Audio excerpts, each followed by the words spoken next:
Where does the data go? So we've talked a lot prior to this about how law enforcement is collecting the data, what are the standards that goes along with it, what are the elements and attributes that goes along with it, but kind of what you're thinking about is where does the data go? So as we think about this, the data comes into the crash database, that's the production database. Then on a nightly basis, it gets sent out to several different places of information. So it goes to WisTransPortal, which has its community maps, which we'll talk about later, that has Predictive Analytics and some Traffic Safety Commission resources. It also goes to the Wisconsin Crash Data Analysis Tools, which has the Crash Data Retrieval Facility, which includes the CMAA map, Crash Reports Retrieval Facility, and the Safety Certification Tool. It also has a crash database and resolve system that kind of manages that production database. The data also goes to Meta Manager, which is housed within the Bureau of State Highway Programs, and also is available for individual studies as well. WisTransPortal in general is a large traffic data hub. So it has lots of information about it. It is a web-based application to analyze traffic operations data and traffic safety data. It includes information with regards to the work zones, the Wisconsin Lane Closure System, the Wisconsin Transportation Management Plan System. It has operations and dispatch, so Transportation Incident Alert System, the 511 Winter Road System, as well as InterCAD Traffic Incident Database. And with regards to winter maintenance, it houses the Winter Storm Report System. From a traffic data perspective, it houses VSPOC, which is the Volume, Speed, and Occupancy database coming from the traffic detectors around the state, the Wisconsin Hourly Traffic Data Portal, and Wisconsin 511 Travel Times database. It also has a video for the traffic links that are out there, as well as the traffic records, the production database for the crash database and resolve system. As we built the crash database, we want to be thinking about more from this national perspective. We want to be thinking about it from this honeycomb traffic safety information systems with crash in the middle, within the others databases around it. So roadway, vehicle, driver, injury data, citations and adjudication, and exposure. We're measuring our performance based on the six-pack. What's the timeliness of the data, accuracy, completeness, consistency, accessibility, and integration. The objectives for improving the crash database was to implement the new revised crash report form that hadn't been changed since 1994. We wanted to make sure that we streamline the crash database process. We want to modernize it so that we wouldn't be over 20 years from improving it again. We wanted to improve the crash data quality, making sure that we're coming up to some of those national standards. We wanted to make sure that our location was as accurate as possible, and law enforcement got to do that, so we want to take full advantage of the TRACS location dialog box, which is called TLT. We want to make sure that we're enhancing the crash data access and interoperability, so being able to link it to those other components of that honeycomb, and then supporting more frequent updates to the crash report form. We did training across the state for the rollout. We spent a very exciting New Year's Day, so New Year's Eve. We were there at midnight waiting for the rollover on the crash report form. So we had lots of communication that went along with it, emails, newsletters, stakeholders groups. We tried to get every conference that we could to let people know about it, from dispatchers to law enforcement to EMS as well too. It was one of those, this project was kind of highlighted from the Department of Administration as a high-profile success story because it was on time and under budget. The resolve system, which is what's pictured here on the right-hand side, is what different people more from the production side have access to be able to get to the production database. The crash database is in Oracle. It has our crash report image files, and it has web services that connects to TRACS and other folks as well too. This web-based resolve system allows people to go in and search the crash data and be able to edit some of the fields associated with it. It has linkages to other DMV systems and then provides data extracts and external interfaces as well. This is what the general crash view and edit page looks like for the resolve system. So you can search by several different types of IDs, by person, by vehicle, by crash location, and by crash and data range. This is querying directly against the production database, so it is limited to folks within DOT that has access to this resolve system. We wanted to make sure that the system was modernized. So this is just an architectural diagram that goes along with it. We wanted to make sure that the data dictionary and the documentation stayed up to date, and that the server infrastructure was improved as well too. Crash data applications.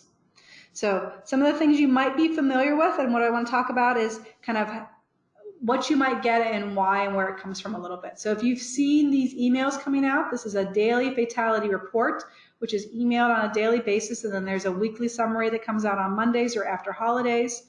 What's important to note here is that this fatality report at the time of this recording is being filled out not from the crash data.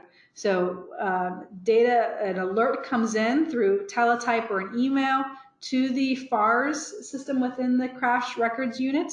They get an email with very basic information that you see here. So the date, time, county, location, role, age, sex, and agency.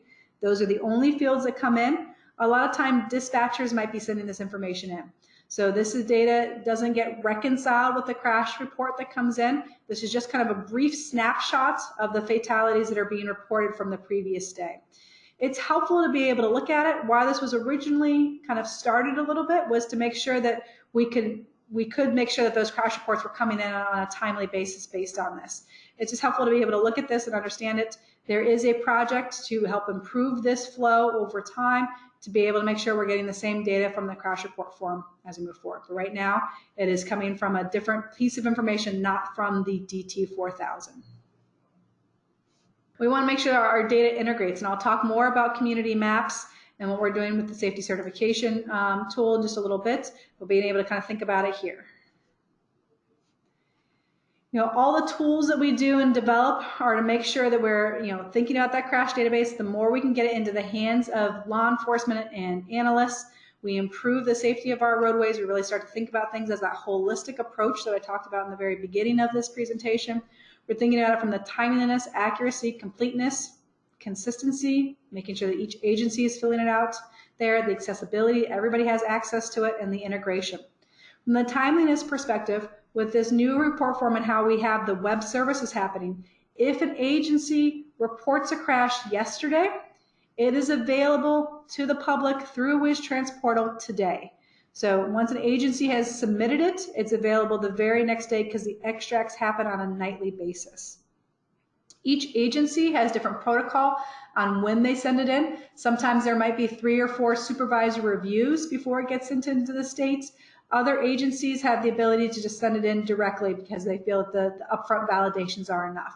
So we're working through that and trying to improve the timeliness that happens. We're still seeing on average from the date that the crash happens to when it's submitted is about 4 to 5 days, which is a really improvement on our timeliness of our data. We also have email subscriptions, which I'll show you here in a little bit, and then providing the data out through community maps or predictive analytics for law enforcement. The Resolve system that I mentioned before is web-based. We have multiple roles because, again, it is on the production database. We want to make sure that we are protecting that data. So the crash records unit, the folks that are in the fatality analysis reporting system, the Division of Motor Vehicles, the Federal Motor Carrier Safety folks, risk management, as well as some safety engineers have access to the Resolve system. It gives a version history, so if anything is changed, the record number changes, and we're able to see who made the change and why. And it provides enhanced editing and validation, as well as enhanced reporting, so we can do some data quality checks on a regular basis. The web services is just a way to be able to transmit the data quickly and timely. So we have the driver report comes in, either the 4000, the 3480 comes in through tracks. The driver report, the 4002, comes through the web. It goes into TopSlab. It goes back out to the driver record, to the WIN system, to time. It goes also out to our federal partners. So anything with federal motor carriers, so truck and bus, goes to SafetyNet. And then all of the crashes also go to NHTSA through their electronic data transfer as well. The electronic data transfer of FARS is a nightly transmission, includes records for all reportable crashes from that 4000 side of things. It is defined on rules and data types and streamlines the processing of FARS cases. The email subscriptions. So over time, we've been developing some email subscriptions based on what the needs of the users are. So there's an email that goes out every time a fatal supplement is received.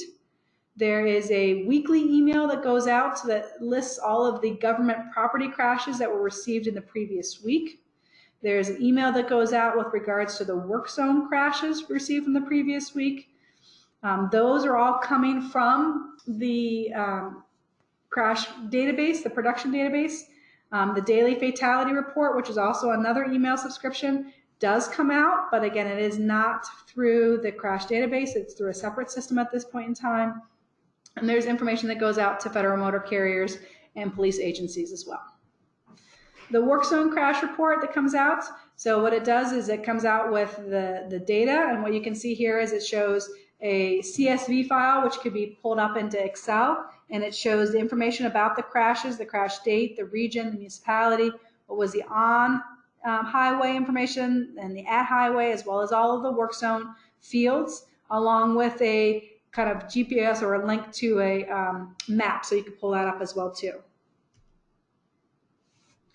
Community Maps is another place where the data goes. There was a major upgrade rolled out in January of 2018. Prior to this, each individual agency could put in their own crashes to make it more timely, but because of how we rolled out and we improved the timeliness of the crash, we wanted to make sure that all data was getting put into Community Maps. Crash data is imported on a nightly basis. It includes all reportable 4,000 crashes, all DT 4,000 crashes. The map locations are taken directly from the crash report through the TRACS location tool, that TLT. Within Community Maps, it has 3 different tabs to it. There is a search tab, which is a public-facing interface with basic crash information. And then there's some password-protected tabs behind it, so the Advanced tab and the Analyze tab, which provides additional detail and maybe access to the crash reports themselves. This is used extensively across Wisconsin at the county traffic safety commissions, through media outlets, through law enforcement agencies. So it's just a really good way to also be able to get the data out there. So if you get lots of questions of folks in your community or constituents wanting to know where their crashes have happened, I'd send them to Community Maps.